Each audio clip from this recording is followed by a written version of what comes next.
odamga qalam hadya qilsang, keyin shu ahmoq odam seni shu qalam bilan ustingdan yumaloq xat yozsa, xafa bo'lma.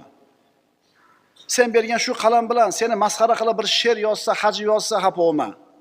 Oqsab ketayotgan odamga tayanib yursin, qo'y poyini haydasin deb bir tayoq bersang, bir kun kelib shu tayoq bilan boshingni urib yoradigan bo'lsa, bundan hayron bo'lmagin. Chunki innal insana li robbihi lakanud va innahu ala zalika la shahid. Chunki inson Robbisiga nonkor, noshukur va o'zi bunga guvoh. Allohning shuncha son sanoqsiz ne'matlarini ko'rib turib ham Allohga nonkorlik qilganidan keyin sen qilgan yaxshiligini bilmasa, nimaga xafa bo'lasan? Shu o'rinda bir savol tug'iladi. Biz ko'proq nimadan xafa bo'lishimiz kerak? Odamlarda nonkor, noshukurligidanmi?